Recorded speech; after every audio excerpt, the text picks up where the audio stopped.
Wherever you are in the world, welcome to the THEOS Cybernova podcast. My name is Paul Jackson, your host, usually. But before we begin, I've got a quick favor to ask from you. There's one simple way that you can support our show, and that's by hitting that follow or subscribe button on the app that you're listening to the show on right now. It makes a huge difference in helping get the show out there to as many people as possible. So please, give us a hand and click that button now.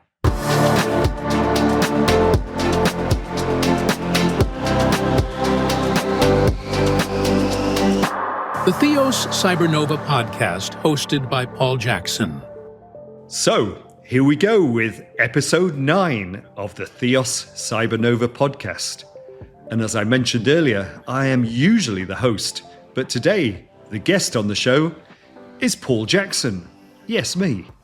And I am being hosted by the legend that is Ian Carless. So, as usual, we're digging into the latest trends, challenges, and innovations shaping the cybersecurity landscape and talking to a fantastic mix of leading industry experts. Is that me, Ian?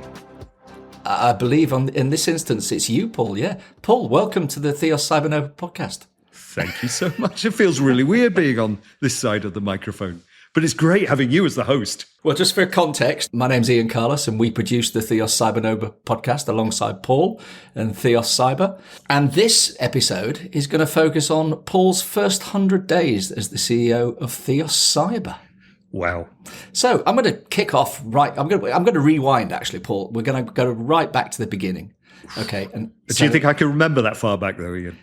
You might need a few prompts. I'll hold up some cards if you need them. Okay. So we'll go right back to the beginning. Okay. So cast your mind back to the late 80s. How did you end up in Hong Kong? What a great question. And look, joking aside, I can never forget that because it was kind of like winning the lottery. You know, I was a student in Liverpool University studying engineering, electronics and telecommunications, but I'm kind of an outdoor person and I didn't see myself at that point in time sitting behind a desk somewhere doing engineering. So I kind of had a notion for joining the police, and I was applying for the Merseyside police, of all police forces in the UK. I know. And you dodged a bullet there. Dodged a bullet indeed. And a friend walked into the pub one lunchtime, because that's what you do when you're a student, right? And he slapped a Daily Telegraph down on the table and he said, "Oi, Jacko," he goes, "you want to be a cop, right?" He said, "Why not join the Hong Kong police?" And sure enough, in the Telegraph, there was an advert for joining as it was then, the Royal Hong Kong Police, because obviously Hong Kong was a British colony. And yeah, it was simple as that. I tore out the advert, tucked it in my pocket, because of course, no internet in those days. I couldn't send an email. I had to actually write a letter to apply, and went through the interview processes for both the Merseyside Police and the Hong Kong Police. Got both jobs, got accepted by both within a week of each other, bizarrely. Not a hard choice, right? Hong Kong or Liverpool. So at 22 years old, I hopped on a plane via Bahrain to Hong Kong and never looked back. Fantastic. And it's probably safe to say at that time, I mean, not many people, and certainly not a 22-year-old engineering student from Liverpool University, had any probably inkling about what Hong Kong was like and what awaited him when he stepped off the plane. What were your first impressions? Maybe I'm not going to say when you stepped off the plane, but if you look back perhaps just to the end of that first week, what were your first impressions? It must have been obviously a culture shock at the time. 100%. So it was December. So it was freezing cold in the UK, right? And as you might recall, because you've known me a long time, I was doing a temporary job as a gardener outdoors in December.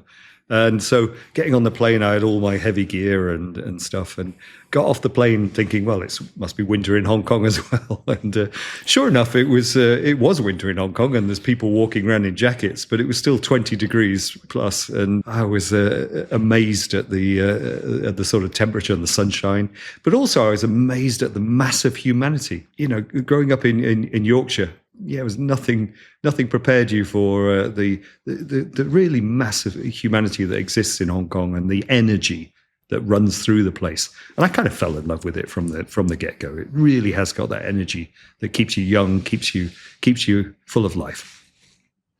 I think that was probably one of my first impressions as well, was just the sheer pace of the city, like you say, the energy. I mean, there's the old adage, isn't it, that you can't stroll down the street in Hong Kong, can you? At least not without getting barged in the back by about 17 million people trying to get past you in a hurry. Very true. So you joined the police, you get there. I know, obviously, because we've known each other a long time, I know you had to go through basic training. But once you got through all that, what was policing like in Hong Kong back in those days? I think it could be summed up in one word. It was an adventure. It really was. So I was very fortunate. I was assigned to be in the Marine Police straight from training school. And it was like an episode of Miami Vice at times, because smuggling was rampant in the late 80s and early 90s. So we were, at times chasing smugglers on speedboats, or at other times dealing with the Vietnamese boat people issue, which was still, continuing in those days. So it was just a real adventure. It was stuff I could never even imagine coming out of the UK. It was just such a fantastic experience. I could write books on all of the adventures that we had during those days. To be honest, though, there comes a time when you need to focus on something. And I had an engineering background, technology background. And in the mid-90s, everything changed suddenly. The mobile phone market opened up. The internet became, prevalent. And they needed somebody in policing with my kind of background that could lead teams that were focused on, telecoms, crimes, or tracing cell phones. And dealing with the problems that were rising from increased use of the internet. You remember those days back in the 90s, the Y2K bug that we were all terrified of, and the I love you viruses and things like that. So it was exciting times, and it got me back into technology, and I just, entered it with a passion and really found my feet, just loved it from the get-go, and, moved from the telecom side of things into computer forensics, which was nascent in the late 90s.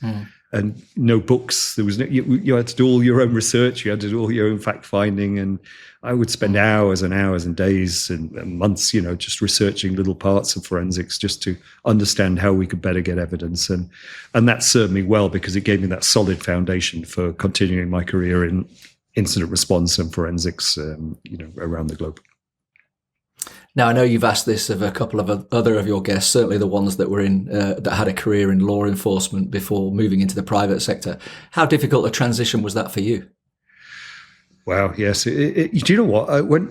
To backtrack a little bit, I was eventually put in charge of the technology crime forensics teams in Hong Kong police. And I also worked with Interpol doing training and capacity building around the world for law enforcement. And it was such a great experience. And I was really loath to leave, but times were changing. And plus I got a really great offer from JP Morgan. And you can't really turn down the world's biggest bank, right? So, but I thought, hang on, I'm just a dumb cop, right? How am I going to, hold my head up amongst all these brilliant geniuses at JP Morgan? But you know what? I got there, and what I realized was a lot of what I didn't realize I'd been picked up in the Hong Kong police was leadership skills, was making decisions, was, dealing with the hard stuff. And it stood me in really good stead, because, I could walk in and change things and make things improve the way that they were doing forensics and investigations, etc. And it got me noticed, and I got promoted and moved across to New York as the global head of cyber investigations. So the transition was daunting. But on the other hand, once I'd started, I quickly realized that the skills that the police had taught me really stood me in great stead for moving into that world. And you had a couple of years, didn't you, with JP Morgan, certainly based in the States, and then you made the transition back to Asia. And prior to joining THEOS, you were obviously managing director of Kroll. Again, what made you make the jump from a huge international, multinational company like Kroll to something slightly smaller, shall we say? Yes, although it won't be for long if I have my way. No, but look, this is a question I've been asked a lot, because I did have other offers. I did have other, possibilities, should I say.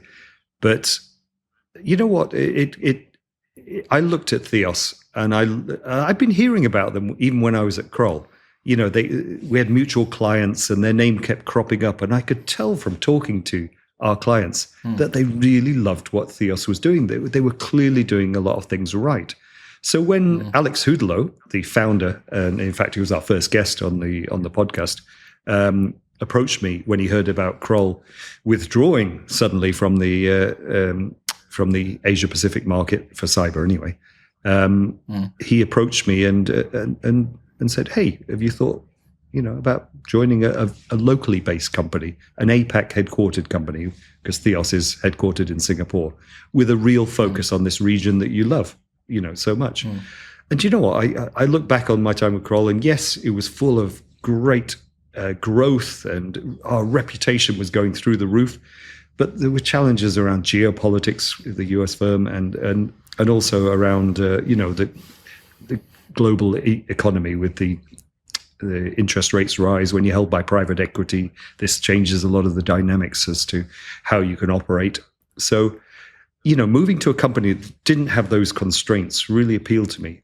And also a chance to leave a legacy. Obviously, I'm not young, right? So this is now the later stages in my career. And moving to CEO just seemed to be a more of an opportunity to leave a legacy and to build something special in this region. Because most of the known cyber companies are either headquartered in US, Europe, Israel, etc.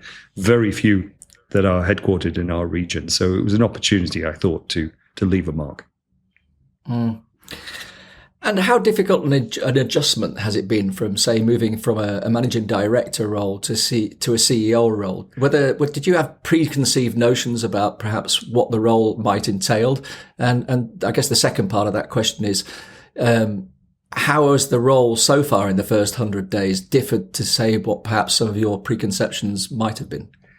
That's a great question. And I think the answer is yes and no.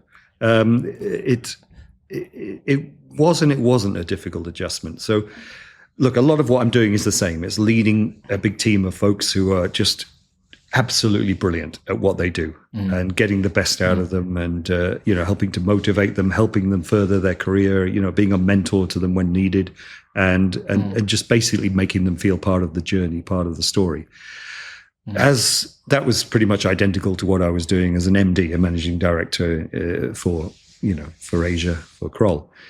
Here, though, there's more responsibility, right? I'm now responsible for the company, for the health of the company, for the livelihoods of all the employees, and for, the financial performance of the company as well.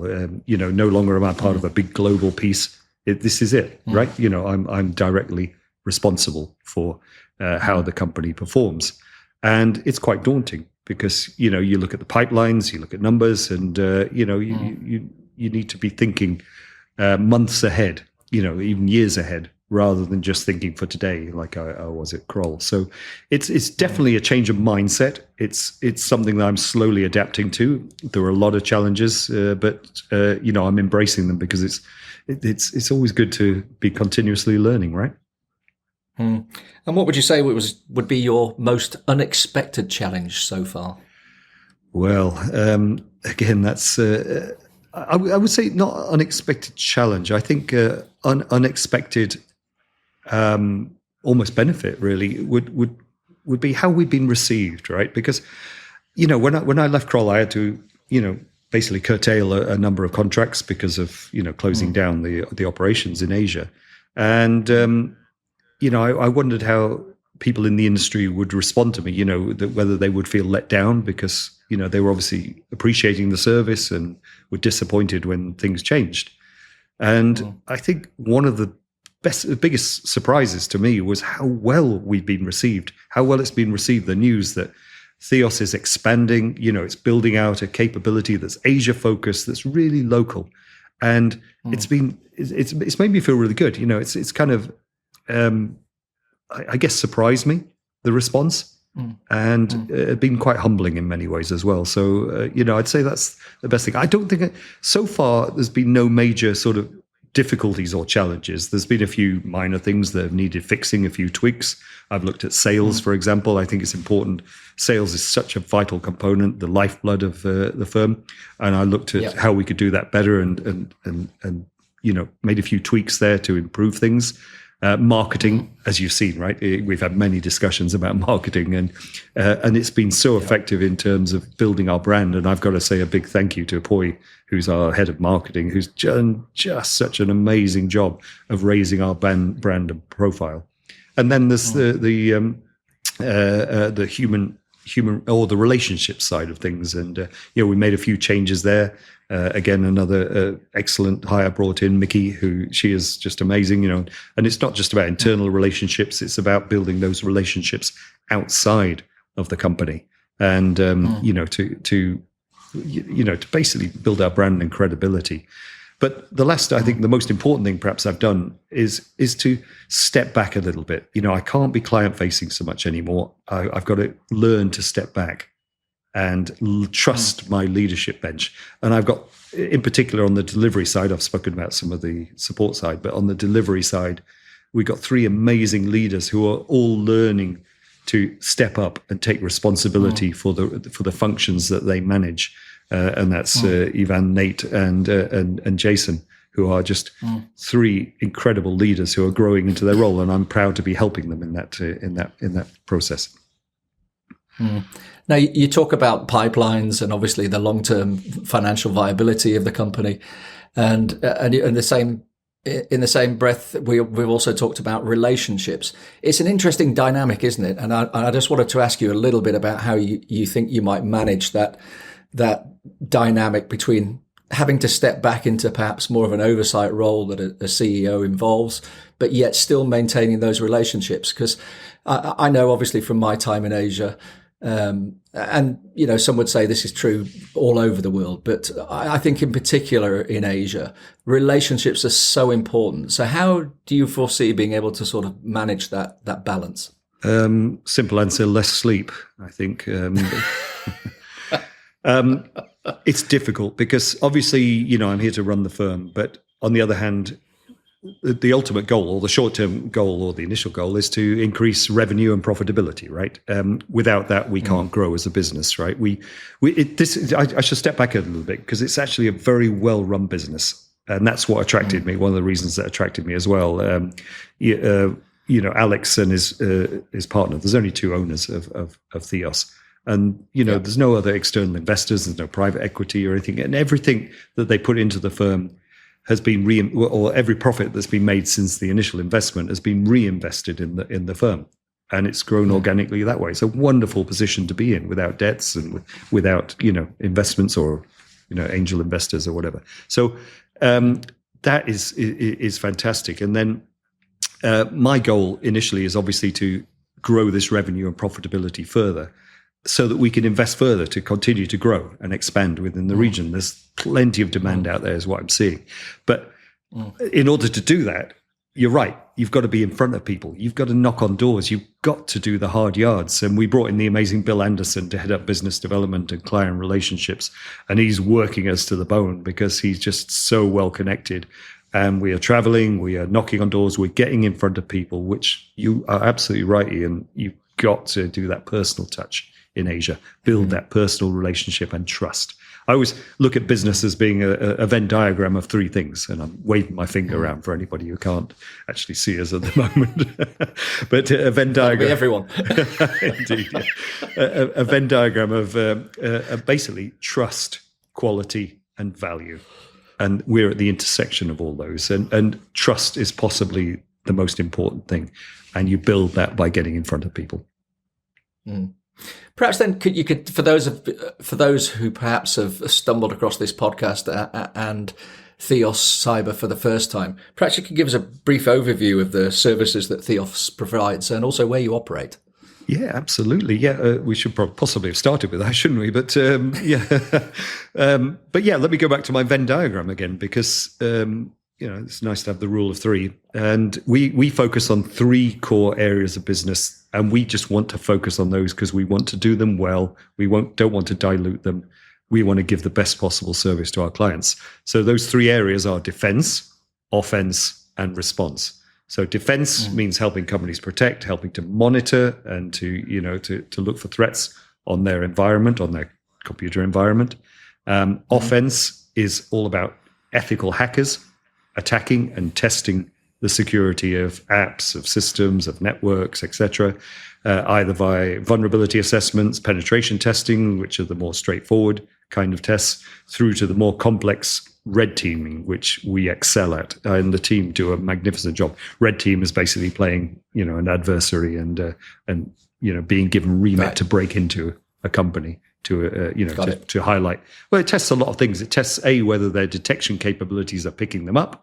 If they are picking them up, how are they responding to any alerts that are generated from that attack, and ultimately how they cascade and escalate and deal with it. So red teaming is pretty critical for many mature companies who really want to test their systems. So that's the offense side. And then now, since I joined, because my background is all about investigation and response, so I brought in the response piece and brought in a world leader, Nate, who's former New Zealand government sneaky beaky type, and just amazing at his job, Nathan Reed, and he leads that team now, and this is the important component that was missing before. So we're now in a position to help companies when they're in crisis, basically, and also importantly, having the response capabilities allows clients to engage us with retainers. Retainers are there for emergencies, incident response retainers. So, this is something that pretty much every company now needs. A fireman on standby in case their house catches fire, if you like, as an analogy. But the beauty of a retainer is that once you've got SLAs and legal agreements with us, you don't have to hang around. If you've got an emergency, we see to it right away. And that's the important thing, having SLAs in place so that we respond quickly. So retainers were not possible without having that response capability. And that's probably the most in-demand solution, if you like, that we offer, because companies see the value. Even if they don't have a crisis, they can use the funds they put towards a retainer for a pen test or for a red team test or for a tabletop exercise or a board briefing. So many other things that we can deliver. So it's really, about finding the needs, listening to clients, what they need, and filling those gaps with quality. So we just focus on those three core areas. Oh, you asked also about where, didn't you? So I did, yeah. Because I know you focus on APAC, don't you? Correct. So we're headquartered in Singapore, and but we have a big operation in Manila. That's because young talent here, very good talent, and obviously it helps us keep the costs down. It's a lower cost jurisdiction, but really it's about the talent. Honestly, the people we have here are absolutely amazing, and it's a huge country with loads of young talent. But we also have offices and people in Hong Kong and KL as well. So those are our four main locations where we actually have offices. But we're nimble. We're always on the move, and we can really service any location in our region. And is the intention just to perhaps stay focused on the APAC region, or is world domination in the sights? Of course, world domination is in our sights. But actually, it's funny you should say that, because, yes, whilst we're always going to remain, I believe, Asia headquartered and Asia focused, there's no reason why anybody from any other country can't use our services. We've got the right talent. And most of our services can be delivered remotely, the pen testing, et cetera, and the monitoring, we can do that remotely.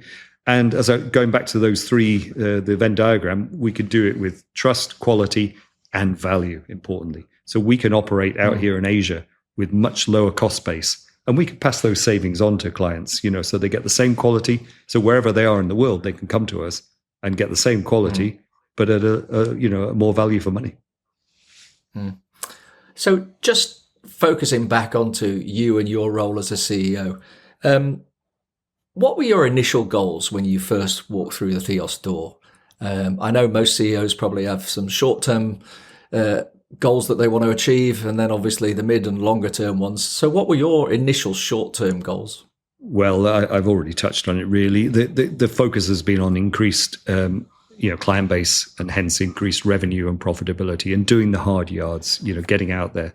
But in order to do that, we also need to build the branding. So I've been focused a lot on the brand building and knocking on doors. And my initial goals was to get THEOS as a recognized company, not a small player anymore, because we've moved from that phase now. We're now a serious player in the market. And this is what we call THEOS 2.0. And it's ensuring that all the team, getting because it's not just me doing this, right? This is a team effort. So everybody has to play a part. So it's motivating the team. I was just on a big marketing call today with the team, and you could see the buy-in, you could see the energy. Everyone wants THEOS to succeed as a company. So these are my initial goals, and I think we're well on the way. 100 days in, and I think we're well on the way with that. And what would you say that THEOS is doing differently, perhaps, from some of your other competitors? I think, I've seen, I've been on both sides of the table. Obviously, I've sat, as in corporate world and in government world, and I've seen too many vendors that will sell you something based on, a leader that's in there and he comes with all the bells and whistles and promises. But when they actually deliver, they send the B team or, a bunch of graduates coming in. Or they don't really engage with the client, and they don't really view it as a partnership. It's more just, let's make a bit of money off them. We're the opposite, right? We want to build it. We are very sticky with clients. We have more than 90% retention rate with clients. They keep coming back to us because of this, way we operate. We operate putting the client first. We build the relationships. We want to be a partner for the long term, and we don't hire graduates. Well, we do, but we don't hire graduates to be client facing, and we help to build graduates and help them in their career.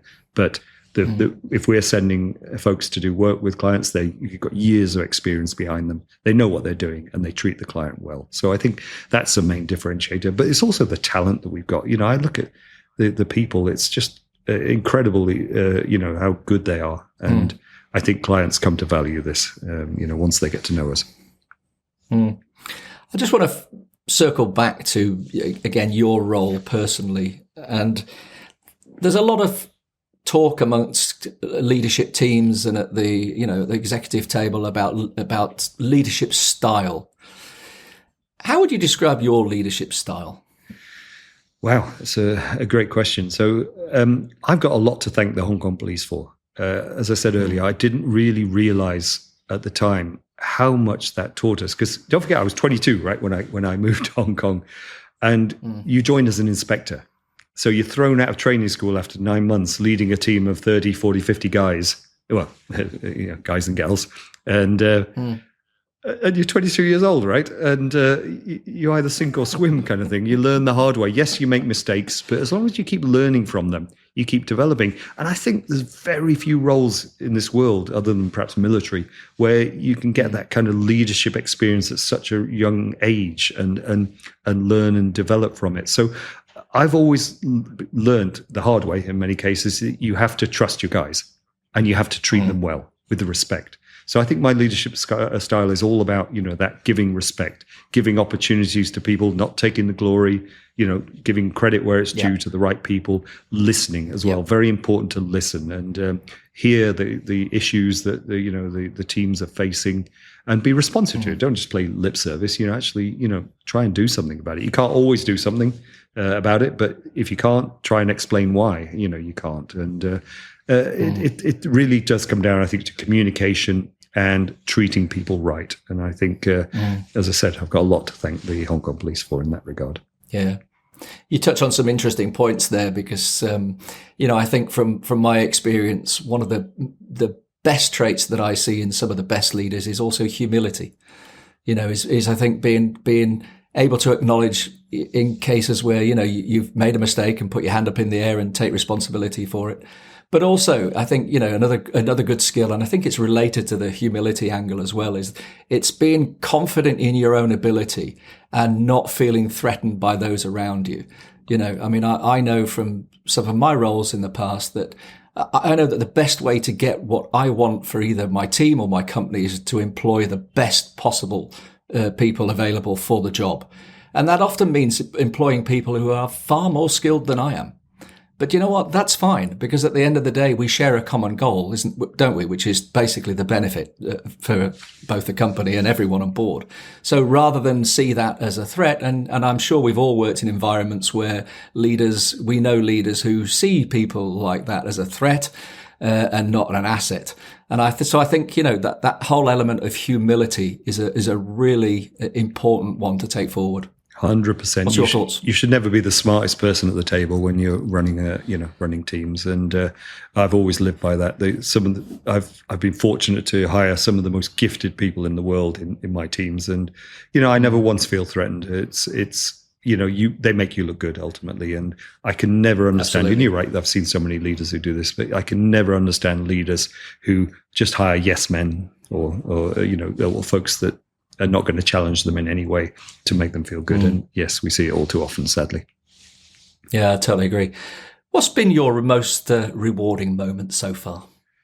Yeah, I think, look, Ian, I've already touched on this, and I think the most rewarding feeling is being appreciated, having all these, former connections and clients come and say, "Whoa, we've seen you, you've resurfaced at THEOS. This is amazing news. We're so glad. And, we trust you. We really want to work with you again." And I just think, that's a reflection on all the good things that, we've managed to achieve down the years. And, I feel really proud about that. So, I think that's right now is the most rewarding thing.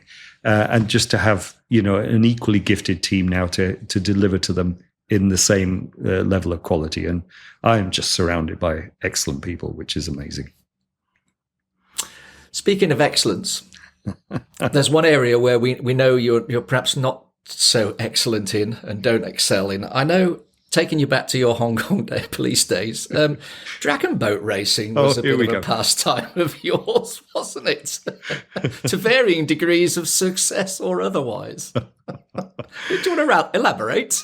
Not really, but okay, I'm going to, yes. You're very familiar with this story, of course, because you were in Hong Kong at that time. And these were crazy times, right? They were fun times. I'm going back now to, I think it was 1991 or 1990, I can't remember which. But I was based in THEOS. And for anyone who knows Hong Kong, what a place to be. I mean, it's a fishing village that's on stilts, basically. It was in the middle of nowhere. It's on Lantau Island, where they've now built the airport. But in those days, it was a backwater. You could only get to it by boat. And I was in charge of half of the island and living in THEOS Police Station, which is now a beautiful boutique hotel. But yes, I had this great idea of integrating with the community, being the young, energetic inspector that I was. And I told my team, right, we're going to participate in the THEOS annual dragon boat race competition. But we're all really great. We don't need to train, right? So for those who know THEOS, it's a very narrow sort of bay as you go into the river. And so they could only race 2 boats at a time. And we got pitched against a bunch of 14, 15-year-old secondary school kids in one boat. And we turned up with all these big police officers in the other boat. And we got in for what could possibly go wrong? What could possibly go wrong? Our drummer hadn't got a clue. We hadn't got a clue. So we all started rowing in different directions, and water gradually filled up the boat. And to the delight of the watching villagers, they watched as our boat gracefully sank into the ogging in the middle of THEOS Bay. A most humiliating moment. But I think it taught me a couple of lessons. First of all, teamwork is important, right? You've got to teamwork. And don't go into anything unrehearsed, right? Always practice before you take on something. But then I was, 23, 24 at the time, and I thought I knew better. So, I'm sure they still tell stories about that in THEOS, but hey-ho. Well, they do. This is how you've entered the THEOS folklore. Indeed. Well, before we wrap up, Paul, I know you always ask your guests at the end of a podcast about music.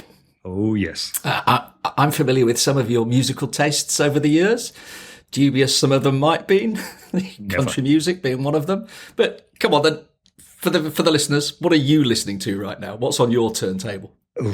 Okay, so actually I can see it because my turntable's in front of me, and I can see the packaging as well. What I have been listening to fairly constantly lately is the Orb collection, Orbitorum, which is a beautifully packaged, although very hard to get the vinyl records out of, collection of remastered versions of their best known songs down the years. It's just beautiful. Little it's beautifully clouds. Recorded.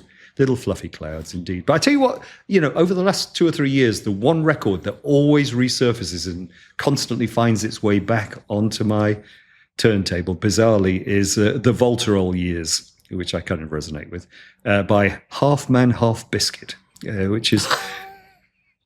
I don't know why you're laughing, but it's truly magical. The lyrics are out of this world, and it just... amazing music, and as I say, it never fails to find its way back to my turntable somehow. So there you go, Half Man, Half Biscuit. You have to provide just a little context for the listeners so that they know what Half Man, Half Biscuit is. Just a little. Well, I suggest you go on Spotify and listen for yourself. The Volterol Years. I mean, what a title. I mean, they're obviously of an age, so I think that title sums it up. And it's just the cleverness of the lyrics. The late, great John Peel described them, I think, as the jewel of English music, or words to that effect. And he wasn't wrong. I mean, they've entertained us down the years, but their latest album is, to my mind, their finest. And as I say, I'm almost wearing out already after a couple of years. So there you go. Awesome. And before we wrap up, a slightly more serious question just to finish on. You've done 100 days now as the CEO of THEOS. Yes. What are you most looking forward to in the next 100 days? Well, apart from getting some sleep, I would say, to be honest, it's about now locking up these deals. Getting the clients in, because as you know, doing business is not an immediate thing, right? You start talking to clients, letting them know what you're about, and rebuilding the trust and confidence to when you get them as a client and win the deals. And that's happening already, and we're going to see that accelerate, I believe, during the next 100 days, 200 days, etc. And I am very bullish on the growth of this company. I think it's much needed in the region. We've got the right attitude. Clients like it. And I am very confident that it will be a success. So, looking forward to those 100 days that are coming up. Very much so. Brilliant. Well, Paul, thank you for joining me on your own podcast, the THEOS Cybernova. And we look forward to you and your next guest. This podcast was presented by Ian Carless, for a change, with myself, Paul Jackson, as the guest. The studio engineer and editor was Roy DeMonte. The executive producer was myself and Ian Carless. And this podcast is a co-production between THEOS Cyber and the amazing W4 Podcast Studio in Dubai. The THEOS Cybernova podcast.